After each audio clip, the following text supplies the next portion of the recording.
has joined. Looks like he has joined from the college today. Hare Krishna Dev. Okay, great, wonderful. So, as usual, let's begin our session with the Pranam Mantras, and you can all chant along with me the Pranam Mantras. So, let's begin with the Pranam Mantras. Let's dedicate this session to His Divine Grace, A.C. Bhaktivedanta Swami Prabhupada, the founder Acharya of ISKCON and my beloved spiritual master. So kindly join your palms and let's chant this pranam mantra together. Namo Vishnupadaya Krishna Preshtaya Bhutale Srimate Bhaktivedanta Swamin Nitinamine Namaste Saraswate Deve Gauravani Pracharine Nirvishesha Shunyavadi Pasyat Deshatarine Jaya Shri Krishna Chaitanya Prabhu Nityananda Shri Advaita Gadadhara Srivasadi Gaura Bhakta Vrinda Namo Mahavadanyaya Krishna Prema Pradayate Krishnaya Krishna Chaitanya Namne Gauratvishe Namaha Namo Brahmanya Devaya Go Brahmana Hitaya Cha Jagadhitaya Krishnaya Govindaya Namo Namaha He Krishna Karuna Sindho Dinabandho Jagatpate Gopesha Gopika Kanta Radha Kanta Namostute Tapta Kanchana Gaurangi Radhe Vrindavaneshwari Rishabhanu Sute Devi Pranamami Hari Priye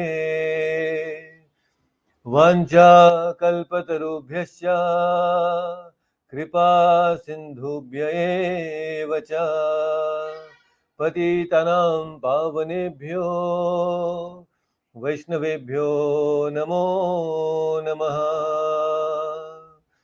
Hare Krishna Krishna Krishna Hare Hare Hare Rama Rama Rama Hare Hare Om Ajnanatimirandasya Jnananjanashalakaya Chakshurunmilitam Mena Tasmai Shri Guruve Namaha Hare Krishna. So welcome back all of you for the Bhagavad Gita study circle. So we are in session number 83 and we are discussing chapter 8. So if you see that in the previous sessions we have discussed some very important shlokas, and this chapter begins with Arjuna asking questions. Chapter 8. So he's asking, what is the self? What is this material manifestation? So what is this Brahman? And what is the destination of those people who actually surrender to you at the point of death? So what is the destination of these people? So Arjuna has asked all these multiple questions to Krishna in the very first 2-3 verses of this chapter. And then we have seen how systematically Krishna has explained all these questions very beautifully. So Krishna started saying about Aksharam. So how that he is Aksharam. So he is Aksharam. We have discussed in detail about the meaning of Aksharam. So how Aksharam is not just the word Akshara, but also there are so many other different meanings to it. So you can go back and listen to them sometime if you have missed. Then he goes on to tell that how Antakale, at the point of death, if anyone remembers something, then he becomes that. Yam yam vapis pranam bhavam tejate ante kalevaram. So at the point of death, if you remember Krishna, then you actually go to his abode. So he has explained that in the fifth and sixth verse. Then gradually he has explained many other aspects of a yogi, how he can actually attain the supreme abode by practicing the yoga system, and how he can control his senses, and then keeping his life force at Agnya Chakra, and then chanting the syllable Omkara. So by doing all this with devotion, a yogi can actually attain the supreme perfection, and that is actually to enter the spiritual world, right? So we have understood these different aspects, and in the previous verse we have actually covered until verse number 21. So today we will continue from verse number 22. So very interesting shlokas. Let us try to cover up all the shlokas today of chapter 8, and let's see if we can actually complete them. So let me display that on the screen. So you see in the previous verse we had seen avyaktok iti uktas tam ahu paramam gatim yam prapya na nivartante tad dhama paramam mama. So dhama means the supreme abode. So just like we are staying in a planet here, similarly the Lord is also having his own personal planet, you see. So he has a personal planet, and that is called dhama. It's a very, very special dhama. And how is that dhama? It is mentioned in the Brahma Samhita. So let us go to the next verse, that is 22nd verse, and chant that particular verse. So Hina Mataji, you can unmute yourself, and let's chant this very nice verse number 22. Let me check if she's on the, yeah. So you can Yes, sir. chant along with me. पुरुषः स परापार्ता पुरुषः सः परापार्था भक्त्या लभ्यस्त्वनन्यया भक्त्या लभ्यस्व अनन्यया यस्यान्तः स्थानि भूतानि यस्यान्तः स्थानि भूतानि येन सर्वम् इदं ततम्. येन सर्वम् इदं ततम्. Once again, पुरुषः स परपार्था पुरुषः स परापार्था भक्त्या लभ्यस्त्वनन्यया भक्त्या लभ्यस्व अनन्यया यस्यान्तः स्थानि भूतानि यस्यान्तस्थानि भूतानि येन सर्वम् इदं ततम्. येन सर्वम् इदं ततम्. Wonderful. Please read the translation. The Supreme Personality of Godhead, who is greater than all, is attainable by unalloyed devotion. Although he is present in his abode, he is all-pervading and everything is situated within him. Hare Krishna. Wonderful. Thank you.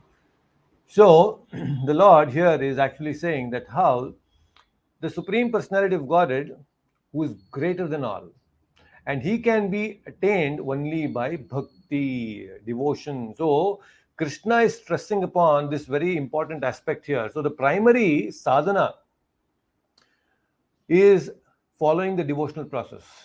So, if you see clearly, there is a very beautiful transition that is happening from the first chapter to this particular chapter now. Krishna started from giving the analytical study of the self in the second chapter, and in the third chapter, Karma Yoga, then Transcendental Yoga, all these different aspects, Karma Yoga, then slowly in the sixth chapter, where he explained about the Sankhya Yoga, and now gradually from Sankhya Yoga, we are moving towards Bhakti Yoga. So Krishna is now bringing Arjuna to the platform of Bhakti. So he's telling that unalloyed devotion, Bhakti, is the most important ingredient of spiritual life. Because without bhakti, you cannot attain that supreme dhamma. It's very, very important and essential to understand this. We actually belong to that personal form and the personal abode of the Lord. We are not impersonalist and we will never be impersonalist, because the soul by nature is always a personal being. Why it is personal being? Because it has thinking, feeling and willing. Unless we a soul doesn't have this thinking, feeling and willing, it cannot be called as soul. So when we have, as a soul, we have thinking, feeling, willing, we are all going to have personal abode, personal relationships, personal form. All these things will be associated automatically. So that's why Krishna is making it very clear here that you are not going to understand this impersonal Brahman if you, with devotion, moment this word devotion comes, you should understand there is always some personal aspect to it. The personal form of the Lord, the personal abode of the Lord, everything is very personal. The moment you say devotion, there is a devotion is existing only when there is a person. Simply devotion to some void is does not make any sense. Devotion, bhakti means there should be a person. And when we talk about a person, then everything related to that person is also personal. Correct? So it's all having shape and form. So whenever people talk about void impersonalism, this is very clear here. Krishna is stating in this particular verse. You can actually quote this verse and tell them that no, it is dhamma. It is very, very personal. So Lord is saying dhamma means it is not some void. So how is this uh, beautiful planet of the Lord, the Dhamma of the Lord? It is mentioned in the Brahma Samhita. It is Chintamani Dhama. It is Rasa Vigraha. It is constantly having so much of spiritual substance. Everywhere there is only spiritual substance. So this is a very essential thing.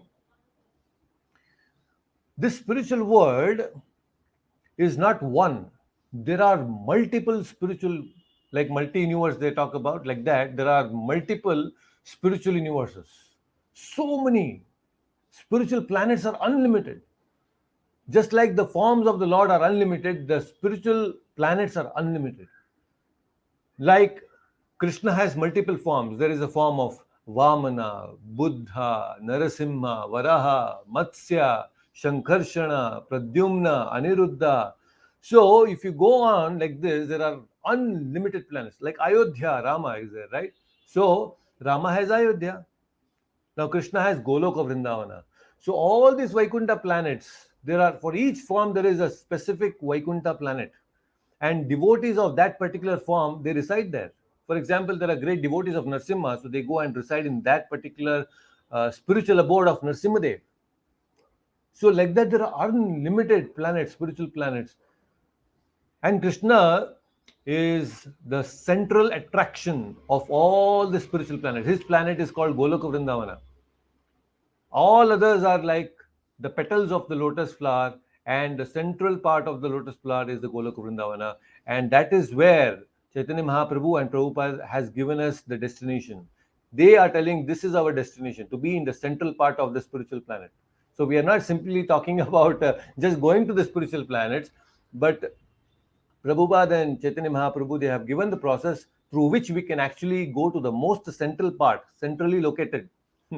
Anytime when people want to buy real estate, they always try to look for some plot where it is centrally located, where everything is very easily accessible, right? So similarly, Prabhupada and Krishna has given us a very, very special process through which we can actually get the most centrally located plot of the spiritual world, and that is Goloka Vrindavana. What more do you want now? Just see. So that is why when we understand the Bhagavad Gita verses properly, there is no confusion. Krishna has clarified all the doubts. It's just that we need to hear it from devotees, authorities. Then you get the substance as it is. Correct? So that is why Prabhupada also kept this book as name as Bhagavad Gita as it is. So because the substance is not changed. Etharupa, you are going to give it as it is. So this is what Krishna has explained now. He has said that how if anybody with devotion surrenders unto me, a yogi with devotion, when he surrenders unto me, he will attain my supreme abode. Right? So that is very nice. So Achyutanji, you please unmute yourself and let's chant the next verse, that is the 23rd verse. It's very interesting verse. So again, Krishna is now going to start a very new section. This is the last section. So let us chant this. Yatra kale tvanavrittim. Uh, Prabhuji, I'm not able to view the screen. Okay, let me check. I think now you will be able to see the screen. All right. Yeah, yeah. Yatra kale tvanavrittim. Yatra kale tva anatrittim Avritim chaiva yoginaha. avrittim chaiva yoginaha Prayata yanti tam kalam. prayata yanti tam kalam Vakshyami bharatarshava. pratyami bharatarshava. Once again, yatra kale tvanavrittim. Yatra kale tva anavrittim Avritim chaiva yoginaha. आवृत्तिं चैव योगिनः Prayata yanti tam kalam. प्रयातयान्ति तं कालं Vakshyami bharatarshava. वक्ष्यामि भरतर्षभ. Wonderful. Please read the translation. O best of the Bharatas, I shall now explain to you the different times at which, passing away from this world, the yogi does or does not come back. Hare Very Krishna. nice. So, Achyutanji, let's do one more thing. Let's chant the next two verses also because they are all interconnected. So, let us chant together. Next verse also, 8.24. Agnir Jyotir Aha Shuklaha अग्निर्ज्योतिरः शुक्लः Shanmasa Uttarayanam सन्मास उत्तरायणम् Tatra Prayata Gachanti तत्र प्रयात गच्छन्ति Brahma Brahma Vidojanaha. ब्रह्म ब्रह्मविदो जनः. Wonderful. Please read the translation. Those who know the Supreme Brahman attain the Supreme by passing away from the world during the influence of the fiery God and the light at an auspicious moment of the day, during the fortnight of the waxing moon, or during the 6 months when the sun travels in the north. Hare Krishna. Wonderful. Very nice. So next verse also we will chant. It's verse number 25. Let's together chant it. Dhumo ratristata Krishnaha धूमो रात्रि तथा कृष्णः Shanmasa Dakshinayanam सन्मास दक्षिणायनम् Tatra Chandramas Tatra Chandramasam Jyotir तत्र चान्दमासं ज्योतिर् Yogi Prapya Nivartate. योगी प्राप्य निवर्तते. Wonderful. Please read the translation. The mystic who passes away from this world during the smoke of the night, the fortnight of the waning moon, or the 6 months when the sun passes to the south, reaches the moon planet, but again comes back.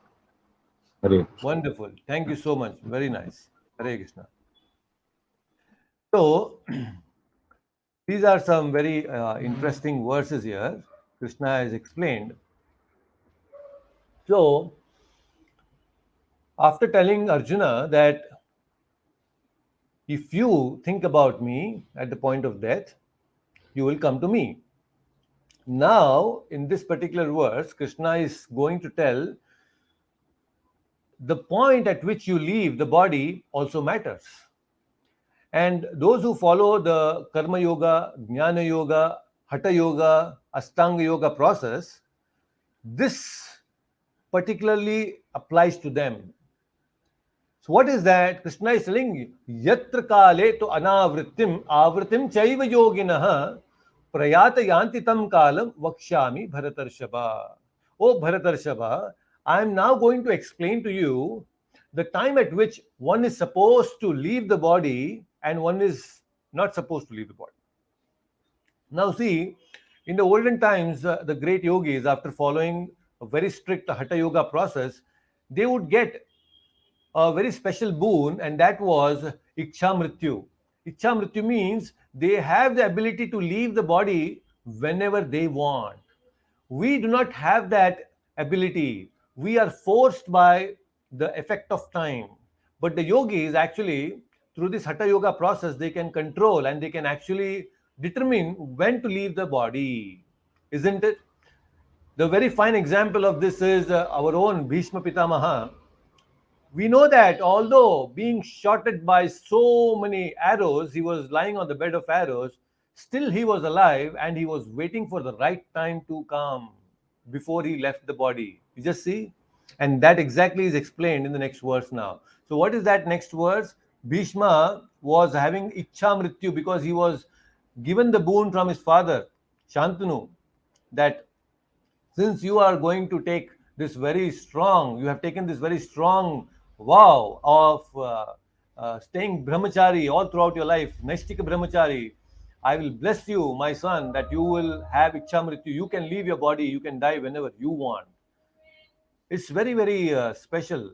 And just by that one vow that he took, he got this ability. He didn't even follow the you see, a hatha yoga process to get this particular Ichamrityu powers. This is also one way of understanding.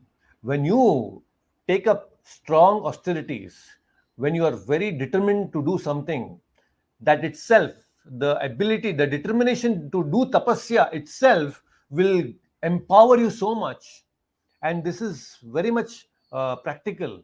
If you can, if you want to really experience the power within you, the true potential of the soul can really come out when you follow tapasya, when you actually do a little bit of tapasya, when you are very determined and you follow the principles of dharma as laid down by the scriptures, then automatically, just by following these principles, you will see there is so much of empowerment that comes into you. Your mind will become very stable, your intelligence is very discriminative. You know, discriminative in the sense you know what is good and bad. So that is how you become very sharp, you become internally very strong. So Ichha Mrityu, just by your strong determination, you can actually have Ichha Mrityu. And dharma, when somebody follows proper dharma, the principles of dharma, your lifespan will automatically increase. All the dharmis, when you self glorify these days, you know, people boast about themselves too much. When a person has the habit of boasting about himself too much, glorifying about himself constantly, they'll go and beat trumpets about themselves. This self glorification actually reduces our lifespan. It's a very dangerous thing. We should glorify the devotees and the Lord. Then automatically your lifespan will increase. But if there is someone who is constantly glorifying, oh, I did this, I did that, I achieved this particular medal, that particular medal, all this self glorification, actually, every time people do that, some portion of their lifespan is getting reduced. Very dangerous. So, why again I'm telling all this is because it is connected to death. And now Krishna is talking about how somebody has to leave the body, the time at which one has to leave. So let us understand what Krishna is explaining here. So, O best of the Bharatas, I shall now explain to you the different times at which passing away from this world, the yogi does not come back. So, very, very powerful. So, Krishna is saying there are certain times, if you leave, a yogi, if he leaves the body at that time, then he will not return back to this material world. He will become free from the cycle of birth and death. But there are also certain times, if somebody leaves at those times, then you will have to return to this material world. And again, you will enter the cycle of birth and death. So, what are those times when you leave that you will not return back to this material world? So, this is the verse number 24, where अग्निर्ज्योतिर अहशुक्लः षण्मास उत्तरायणम तत्र प्रयात गच्छन्ति ब्रह्म ब्रह्म विदो जनः. Agni means fiery god. Now, please understand, Prabhupada also mentions this in the purport that Agni means not just literally taking the fire, but we should understand the Devata of fire who is in charge of fire. Jyotihi means light. The specific devata who is in charge of the light. Ahaha means day. So the devata who is actually involved in managing the daily affairs. Shukla Paksha. We have this fortnight, right? Shukla Paksha, Krishna Paksha. So Shukla Paksha. Shanmasa Uttarayanam. Uttarayanam, we know very clearly that when the sun from Makara Sankranti, it starts moving towards northern hemisphere, right? So that is called Uttarayanam. So even Bhishma Pitamaha, after this Mahabharata Yuddha, he was waiting till Uttarayanam. Only when Uttarayan started, then that is when he left the body, right? That's why it's called Bhishma Ekadashi also. So now these are the things. So anybody who leaves, a yogi, when he leaves his body during, by the influence of the Agni Devata, during the light, when there is lot of light, Jyotihi means there is completely lot of light and Agni around him, or during the daytime, or during the Shukla Paksha, or during the Uttarayanam, then there is only upward movement of the soul. And this is applicable, again I repeat, this is applicable only to those people who follow the karma yoga path, karma kanda path, or the jnana yoga, or this hatha yoga. This is applicable to them only. When these yogis, they follow all these processes, and when they leave this body at this particular time, when there is light, when there is Agni, when there is daytime, when there is Shukla Paksha, when there is Uttarayanam, then they will move upwards. Their journey will be upwards. There are many devatas uh, who are actually already elevated, and even when they leave the body, they go upwards. So a yogi, when Krishna is explaining a yogi who with full devotion, then he leaves this body at this particular time, then he will not return. The devotion part is very important. If there is no devotion, then he has to come back. But with devotion, he will go to the spiritual abode. But if there is no devotion to the Supreme Lord, then he can maximum attain the Brahma Jyoti. He may attain that spiritual Brahma Jyoti, but not the spiritual planet of the Lord. That is the difference. So bhakti is a very important ingredient. So a devotee need not really worry about these things, because for a devotee who is always surrendered and is always constantly thinking about the Lord, he does not get bound by the time, the effect of time. No matter what time he leaves, he will still attain the supreme abode, because he is not in control of this devatas. He is in control of the Supreme Lord. Very, very important point. So similarly, if these are the things which will take a yogi to the spiritual abode, to the spiritual planet, then what are the times they are not supposed to leave the body? That is explained in the next verse, and that is the verse number 25th. Please see this. Dhumo ratris tatak krishnaha shanmasa dakshinayanam tatra chandramasam jyotir yogi prapya nivartate. So what does this mean? So when a mystic yogi, if he passes away from this world during the smoke, when there is lot of smoke, foggy, during the night time, during the Krishna Paksha, in the month, there is Shukla Paksha, Krishna Paksha. During Krishna Paksha, then, or during Dakshinayana, when the sun is moving towards the south. So then, in this situation, the yogi has to return back. So you see, sometimes the yogi accidentally, he may not have practiced, but still accidentally he may leave the body when there is Uttarayana. He may get promoted. He has not practiced anything, but he may get promoted because he has left. The time is influencing. The time is very favorable, but there is so much of proper process you have followed, and if you leave during the unfavorable time, then you have to still return back, because we are all controlled by this effect of time, the material nature, and this is all applicable to those people who are not on the bhakti marga. For the people who are in bhakti marga, these things are not applicable. The good time, the favorable time, the unfavorable time really doesn't matter. So there is Uttarayana, there is Dakshinayana. Most people, when they leave this body during Uttarayana, they are elevated. So that is why when the somebody dies in our culture, they actually identify the tithi. They understand okay, this is the tithi they have left, and they calculate whether this soul has left during the good auspicious time or inauspicious time. So they calculate all this, and they through that they make a guess. The astrologers, they make a guess. Okay, he has been promoted higher, or he's been promoted to the lower planetary system based on the karma. So if the karma is bad, then actually we are pushed down, and the effect of time, the devatas are all actually looking at us. When we do wrong things, they don't allow us to actually take advantage of the favorable time. They actually push us only to the unfavorable time, and we have to die during the unfavorable time. So there are a lot of these things, so many effects are there. You just imagine, so many forces are acting on us. We are thinking we are independent, but constantly there are so many forces which are acting on us constantly, time in and out. Every day, every moment, we are being influenced by so many forces.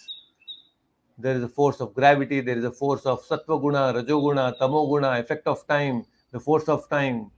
Just see, the force of all these different things constantly are affecting us. So we should be aware of this. Very nice. So this is clear now. Krishna has explained why this is explained, because Arjuna had asked the question that if somebody is constantly thinking about you, and how does he leave the body, and why does he not return to this material world? So Krishna is giving this answer that okay, he will not come back to this world if he has devotion, but at the same time, these are the times during which if they leave, they will not come back, and if they will come back, all these different things he has explained. So please understand these different things. Now let us go and chant the next verse. So Kaushik, you can unmute yourself, and let's chant the next verse, that is verse number 26. Sure. Shukla Krishne gati yete Shukla Krishne gati yete jagatah shashvate mate jagatah shashvate mate ekaya yatyana vrittim ekaya yatayana vrittim ananya vartate punah.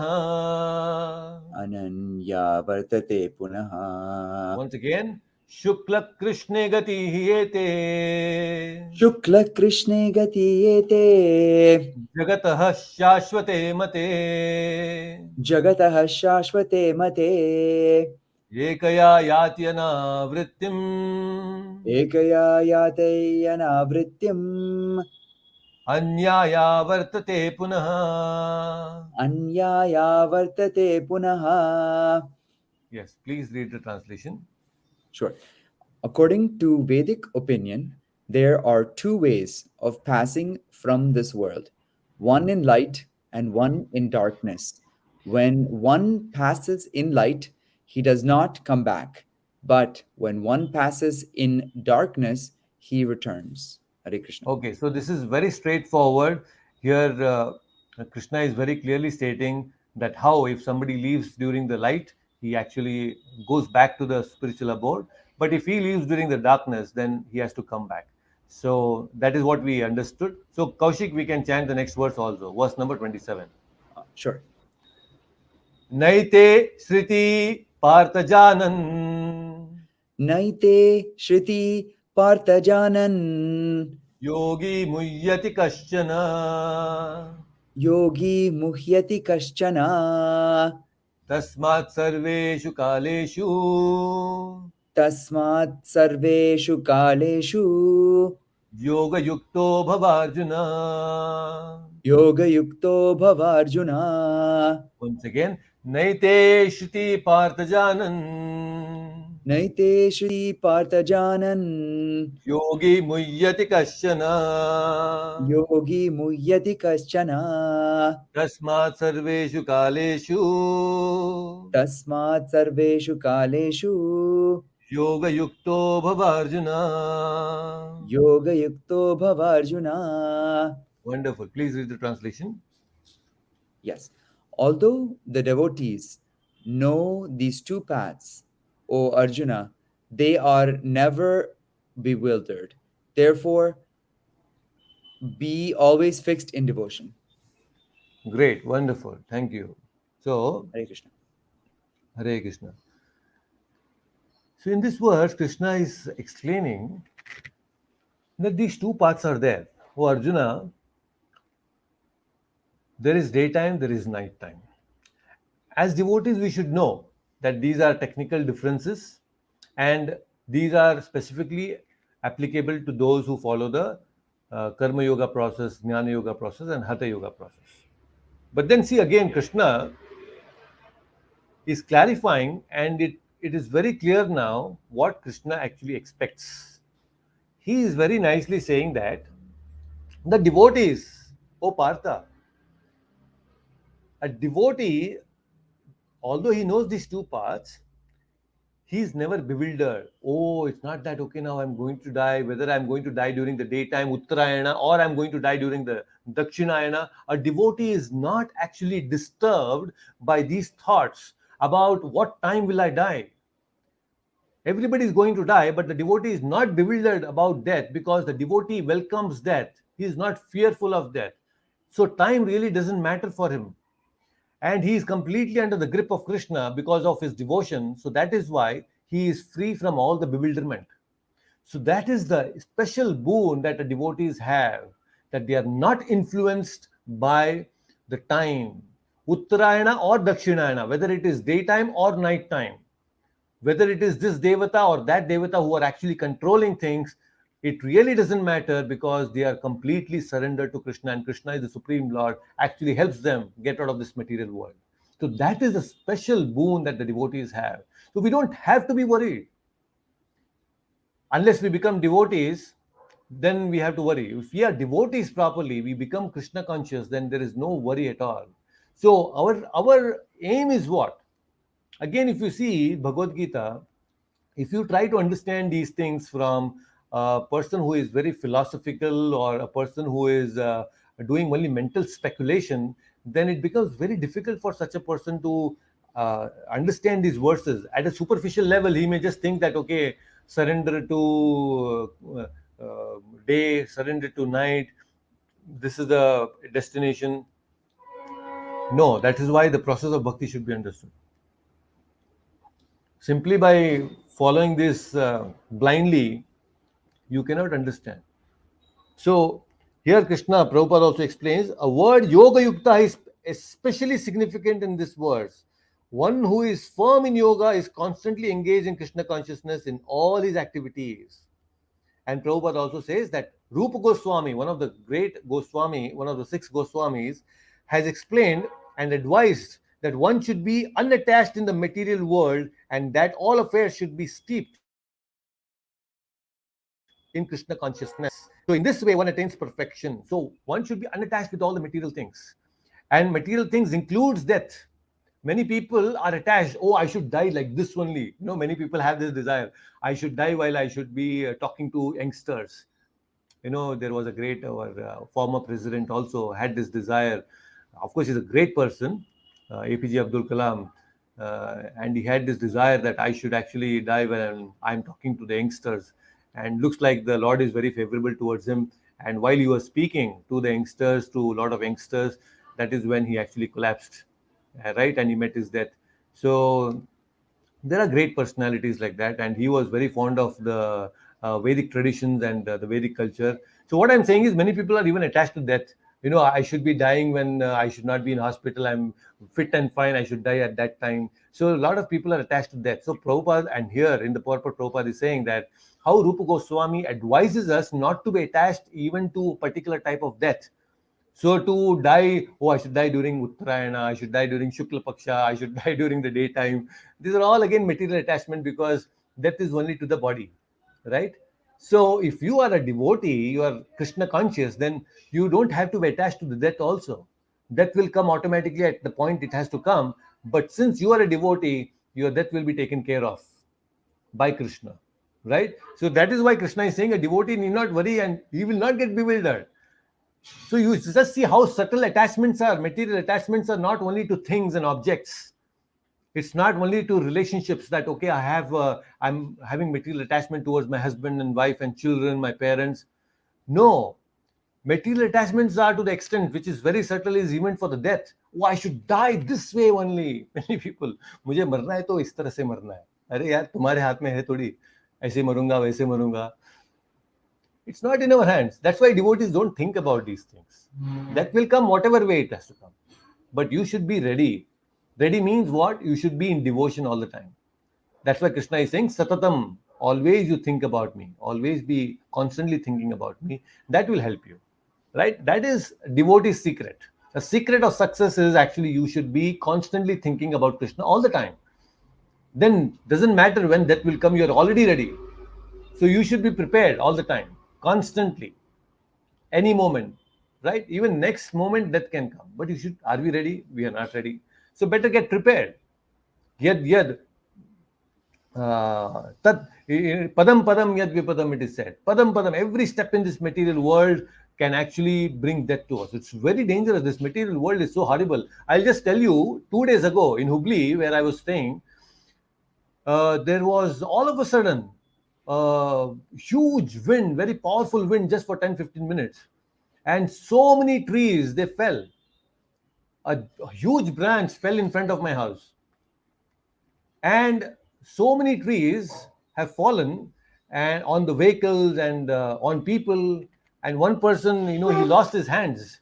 It fell on his hand. The hand just fell on the ground because of the falling of the tree. Can you imagine? Yeah, he never thought that I'm going to die. This happened just 2 days ago. We saw that so closely. Never they thought that, okay, I'm going to die today. They were just, somebody was an auto driver. He was just going on an auto and the tree fell on him, on a moving auto. Can you imagine? So, padam, padam, yad vipadam, every step in this material world, there are so many dangers. Any time that danger can come. So Krishna is just telling us, be prepared. How to be prepared? Constantly chant the holy name. Just imagine the auto driver, if he was chanting Hare Krishna, Krishna Krishna, Hare Hare, Hare Rama, Rama Rama, Hare Hare. He's protected. Even if he dies at that moment, he was chanting the holy names. And come on, yes, that accident became a boon for him because he left chanting the holy names and he will go to Vaikuntha because he was chanting. And this is not some theory we have seen in the process in the incident of Ajamila. When he was supposed to die, he just chanted Narayana, Narayana. He loudly chanted Narayana's name and he was protected immediately by the Vishnu Dutas, right? The Yamudutas were ready to take him, but Vishnu Duta said, no, you cannot take them. So just imagine if we are constantly chanting the holy name, we are protected. So that is why Krishna is saying here, be ready all the time. So Hina Mataji, let's chant the next verse now. Very last verse of the 8th chapter. Very, very interesting way of ending this particular chapter. Vedeshu yagneshu tapashu chaiva. Prabhuji, I can't see the screen.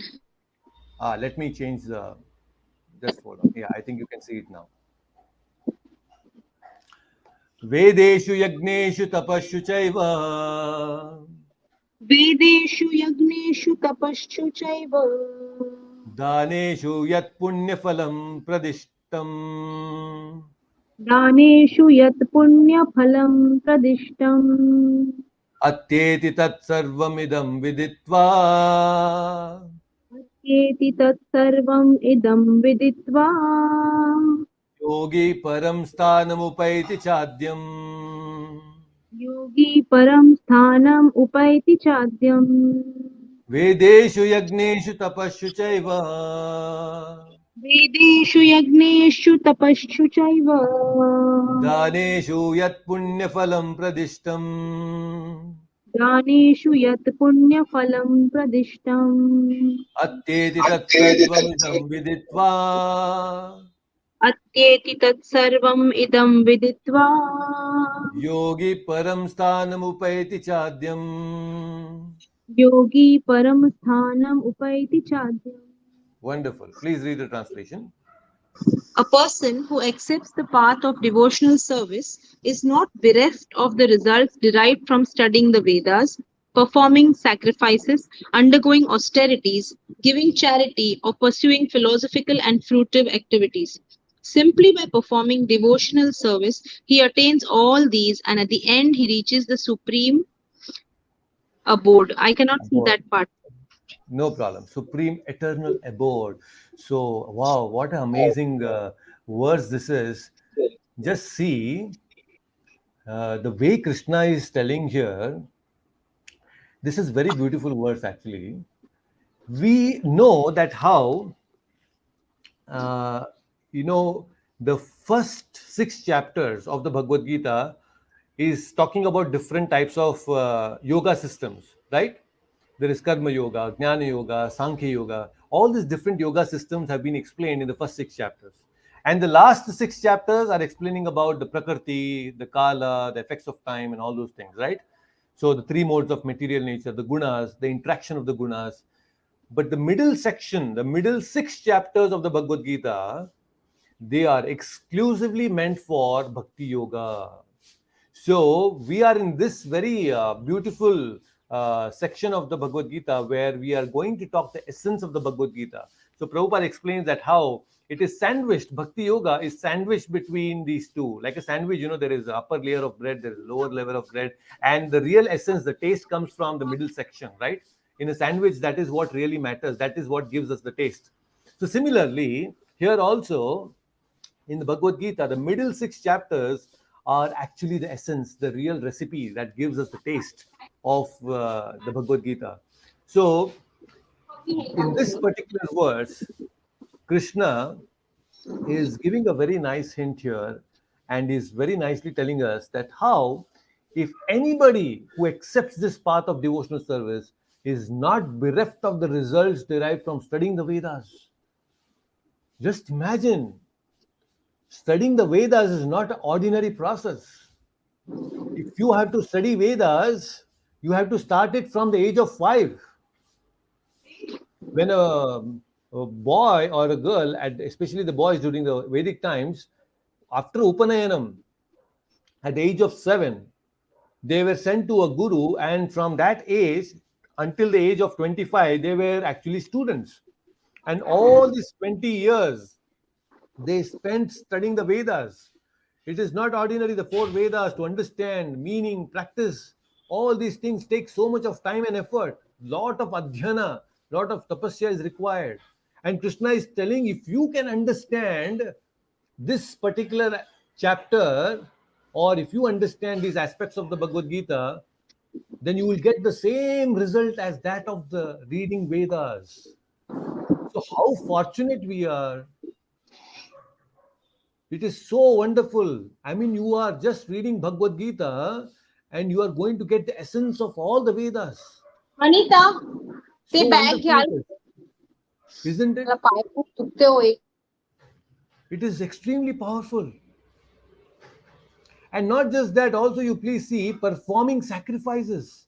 Now, so many yagnas, havanas, tapasyas are being explained in the Vedas. All the result of those big, big yagnas and everything is actually derived just by understanding this wonderful principles of devotion that is being explained in this chapter, chapter 8. And see, again, Krishna is saying all the austerities that you don't have to undergo. Giving charity, lot of charity you give and you accumulate lot of punya karma.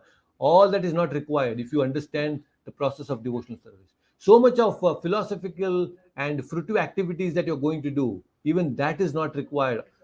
All the result of that will be derived automatically by following the process of bhakti. Simply perform devotional service and you will attain the result of these things. So it's a very shortcut process. It is a very, very simple process that we all have been given. So we should take advantage. So we should not give up this process of Krishna consciousness at any situation, in any situation. No matter how difficult the situation we are facing in our life, we should be Krishna conscious all the time. Because this is the result that we are going to get.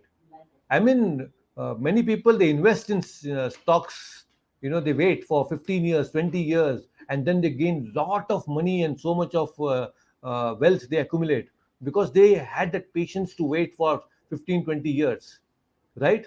But here, Krishna is going to give us the benefit of understanding the Vedas, the result of giving charity, the result of following tapasya, everything just by understanding this process of devotional service, of devotion explained in the Bhagavad Gita.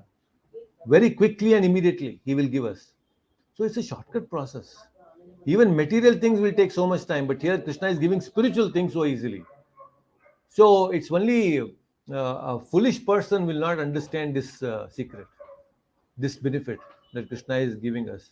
It's like an offer. When there is a festival, there is festive offer, right? Christmas, Deepavali, and there is Dashera. Every time there is offers. So Krishna is giving us this offer. This offer is for Kali Yuga, especially Kali Yuga, because Bhagavad Gita was spoken just at the beginning of Kali Yuga. So this Kali Yuga people, Krishna has given this great offer. Accept this offer. Why do you want to give up this wonderful offer? Nobody should reject such offer. Krishna is giving very nice, very beautiful offer for all of us. Okay, so and Krishna is also telling that this understanding of the Bhagavad Gita should be done from the devotees. If you understand this from the devotees who are already surrendered to Krishna, it becomes very easy. Your path to devotional service will become very, very easy. So attaining the spiritual sky will become very simple. So any questions so far? So with this, we have actually covered the 8 chapters of Bhagavad Gita. So next Sunday, we are going to start actually from the 9th chapter, the most important chapter actually. The 9th is the middle chapter of the whole, 18 chapters, 9th is the middle one. So this 9th chapter is the essence actually. In this 6th chapter is the essence. In that, this is the essence. The most tastiest thing is the 9th chapter. So 9th chapter will be very, very wonderful. Many great things are explained here, exclusively about Bhakti Yoga. So this is the essence that we will start in the next verse, but in the next session, the 9th chapter. But any questions so far related to this 8th chapter? Uma Kumar also is here. Let me add him also to the stream. Yes. Hare Krishna, Uma Kumar, welcome.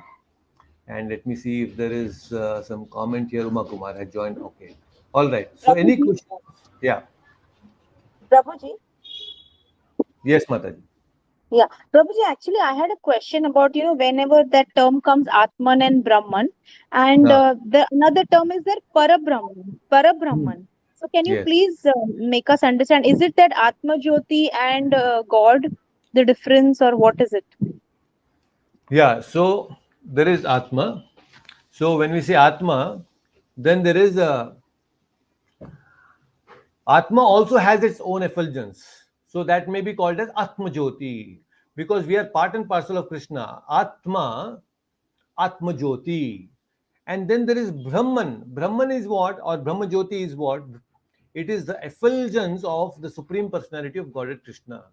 Just like we have Atma Jyoti, Krishna also, because he is Brahman, he also emanates light from him, and that is called Brahma Jyoti because he is Brahman, he is Parabrahman.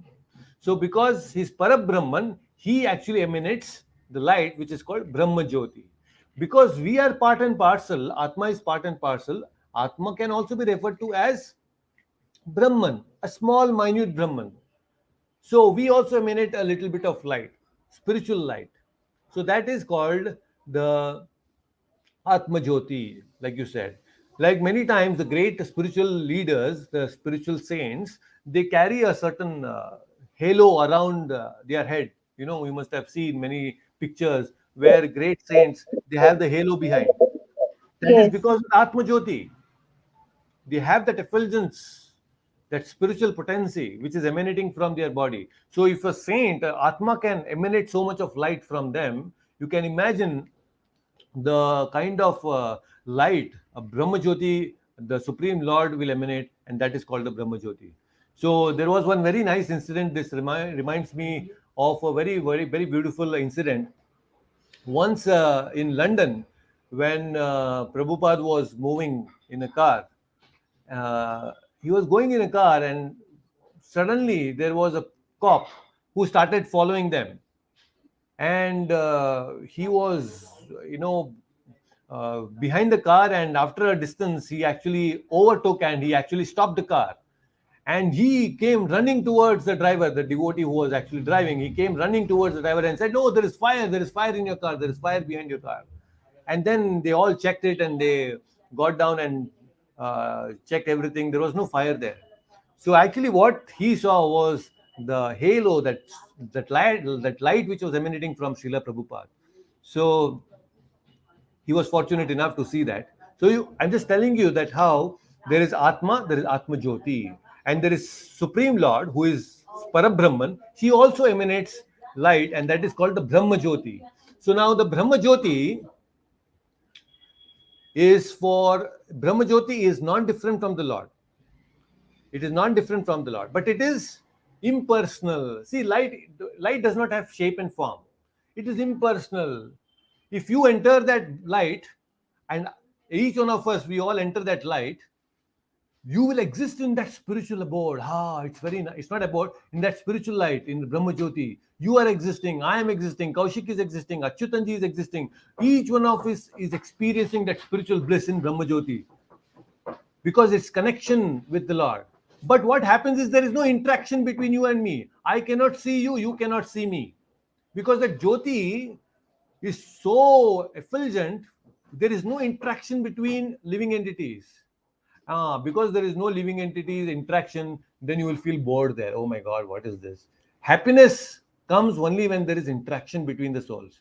In Brahma Jyoti, although you feel it's very spiritual, but there is no interaction taking place. So it becomes very boring. So after some time you will come back. Oh, enough. I want interaction.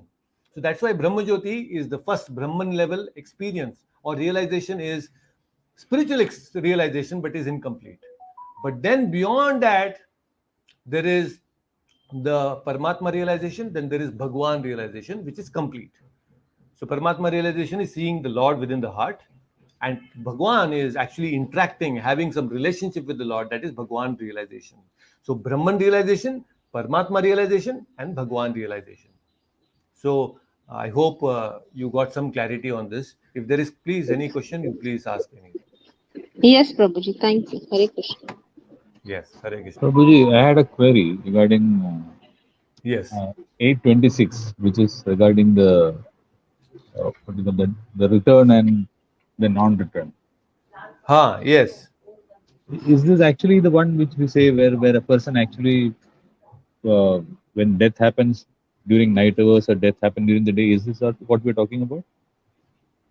So yes, Krishna is actually talking about these two parts: death during the daytime, during the night time, during the Shukla Paksha, in the Krishna Paksha, Uttarayana, Dakshinayana. Correct. So if anybody leaves body during daytime, during when there is bright light, when there is Agni, when there is Shukla Paksha, when there is Uttarayana, then you will actually get liberated.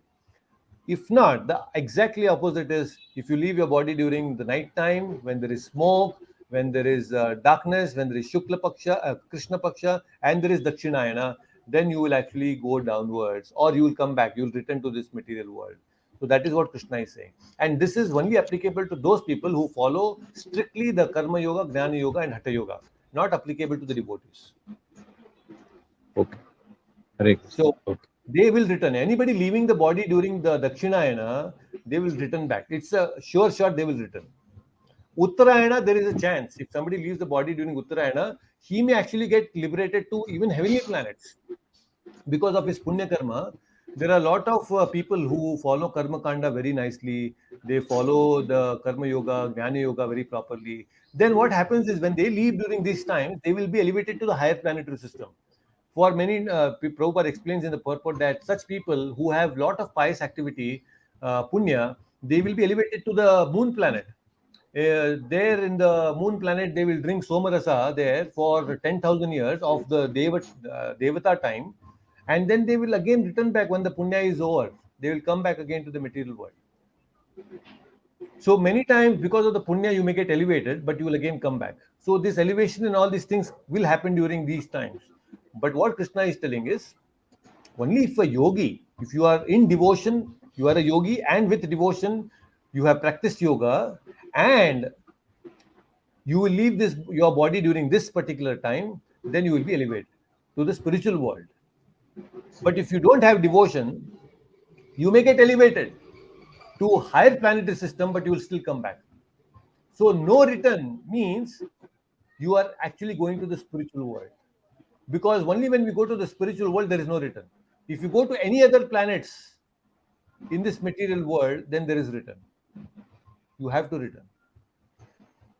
So leaving the body at these times, auspicious times, with devotion, you will be promoted to the spiritual world. If not, then we have to come back. Yeah, Hope that. I've been hearing about this death during the night for some time, and people would say, "Oh, it's not good." So I think probably I got some connection between what you have said now.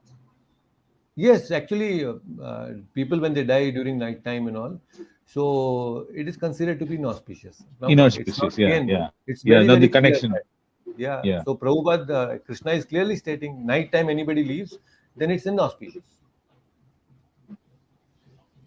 Again, it's not for devotees. Please understand this. This is very important.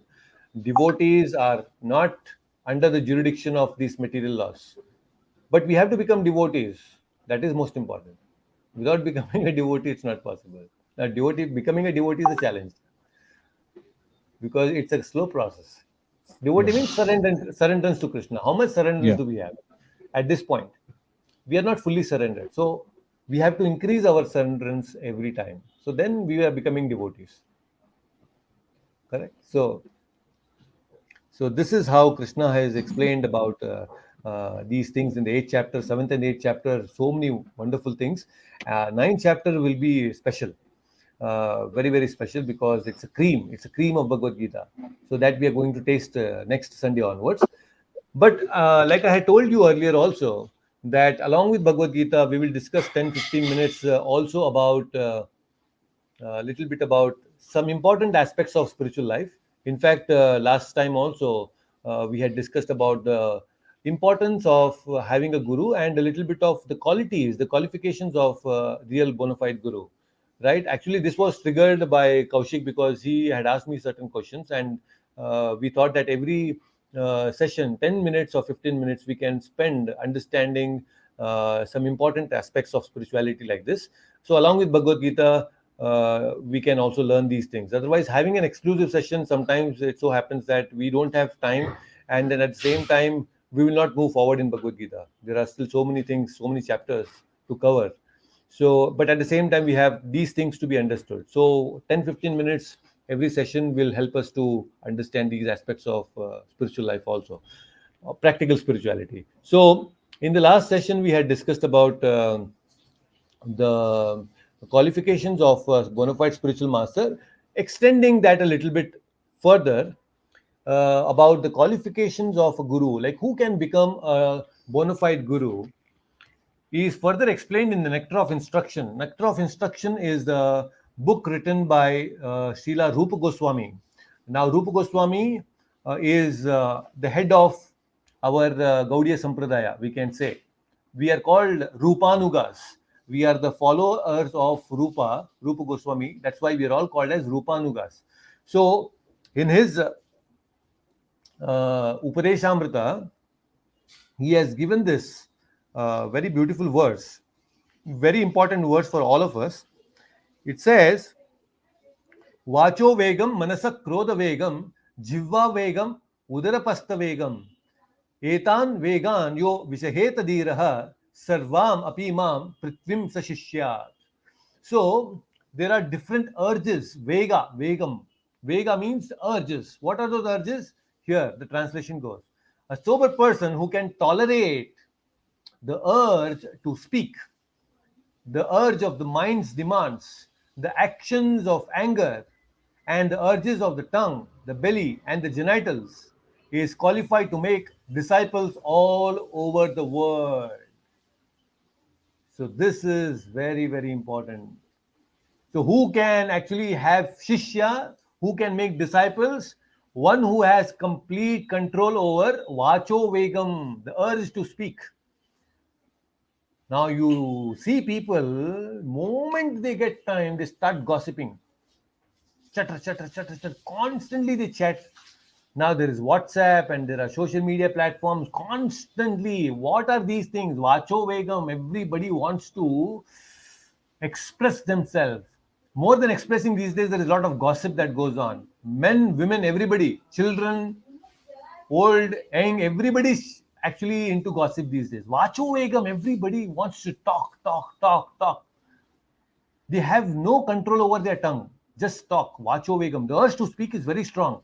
When there are four people in a function, everybody wants to actually, express, oh, I did this, I did that. Everybody wants to speak and get that limelight. There is so much of competition to speak. You see, you must have seen in the social functions when you go, everybody has that urge to speak. And what are they talking about? Only four things: eating, sleeping, mating, defending. All their talks are revolving only around these things. Vacho Vegam. So one has to have control over this Vacho Vegam, urge to speak. Very powerful urge it is. Everybody wants to speak but not listen. So Manasa Vegam, mind also is having so many urges. It is pushing, do this, do that. So many thoughts are there. We are very well known about the power of mind. We have understood this. Manasa Vegam. Krodha Vegam. There is a urge to become angry, and it's very difficult to control. Anger is an urge, and a real dhiraha. Dhiraha means, who is the dhiraha? One who controls all these vegas. So if you are having control over this anger, then you are actually qualified to become a devotee. Jivva vegam. Okay, jiva means the tongue. Vacho, jiva means the taste. The taste, the function of the tongue is two, right? One is to speak, one is to taste. It's a very powerful sense, very powerful organ in our body, because it has two functions. One is to taste and one is to speak. Jivva vegam. Constantly, I want this, I want that. Taste, a lot of taste, varieties of taste it wants. Then udara. Udara means belly, urge. When we feel hungry, the urge of hunger and thirst, how powerful it is. This urge is running the world. The भूख और प्यास का जो अर्ज है वो पूरा दुनिया को चला रहा है कि नहीं? So much powerful urge it is. Everybody is working because yes, the urge of belly is there. Udara vegam. Then udara pasta vegam. Udara pasta vegam is the urge of the genitals. Now Rupa Goswami is very sensitive. See the way he is expressing this. Instead of directly telling genitals, he's telling udara pasta, that which is below the udara. That is sensitive talks. Devotees, great acharyas, they are very sensitive when they use words and when they phrase these things. See, this is how they are so cultured. They are very cultured, highly cultured. So we have to follow the path of Rupanuga. He will not say directly genitals. He'll say udara pasta vegam. Means that which is below the udara, belly, is that urge is also there. The urge for the opposite sex is where very powerful urge again. So that vega is there. So etan vegan yo vishaheta dhiraha. If anyone can control these different vegas, then he can make shishya. He is a guru. He can become guru. And he can make disciples all over the world. Can you imagine? This is the power. Extremely powerful. So this is the qualification of a bona fide spiritual master. But these days you analyze. There are so many spiritual leaders in the society, and you please go through their talks, you understand what they're doing. You will clearly differentiate between who is a real bona fide guru and not. If you can apply this formula to each one of them, you yourself will understand. These 6 vegas are there. Vacho vegam, manasa vegam, krodha vegam, jivva vegam, udara pasta vegam. All these vegam they have within them and they want to become gurus. So this is dangerous. So if such a person who cannot control these different urges in the body and then they become gurus, they will create havoc in the society, and that is what is happening. So they are not saints, they are swindlers. So there are so many swindlers who get passed on to be great saints. So we need to be very careful about these people. So the formula is this. You have to apply the formula. This formula. So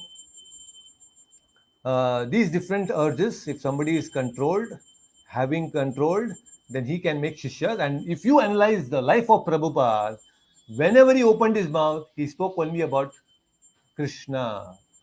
Mind, Prabhupada had no material desires. Whatever he did was only for the benefit of the devotees and expansion of Krishna consciousness. Nothing else. His mind was constantly thinking on how to expand and give this wonderful knowledge to everyone.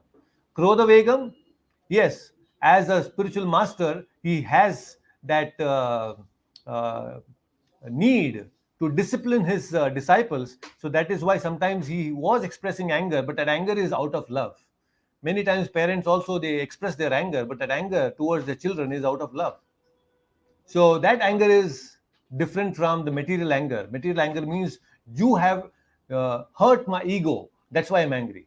So that is not the case. So Krodha is having its place, but its place, spiritual place, is different. So that Prabhupada was expressing sometimes anger on his disciple out of love. Then Jiva Begum, taste Prabhupada, how much he was eating, very limited. Whatever is offered to Krishna, that only, even he never ate anything outside. Only that is offered to Krishna, prasadam only he ate. So that is how we control our taste buds. Then belly, Prabhupada was always very controlled. Tapasya, he ate very, very little, only as much as the body, to keep the body and soul together. That whatever food was required, he ate only that much, nothing more, nothing less. And there was no question of any illicit affair, because Prabhupada was completely detached, a sannyasi.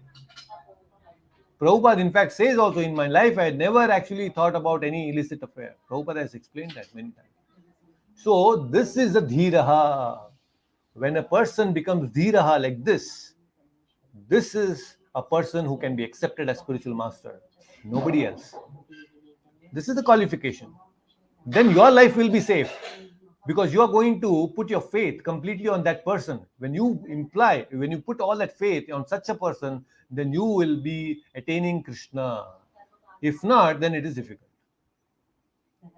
Okay, so these are the qualifications of Guru.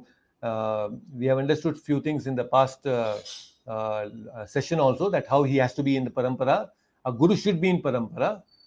That is very important aspect, and he will only speak that which is in the scriptures, and he has realized those scriptures, and he will make devotees also follow the scriptures. That is the qualification of a Guru. In the next sessions, we will also understand the qualifications of a disciple. What should we have as disciples? What are the qualifications that we need to have? That we will understand in the next session. Okay, so any questions, anything so far you want to ask, please feel free to ask.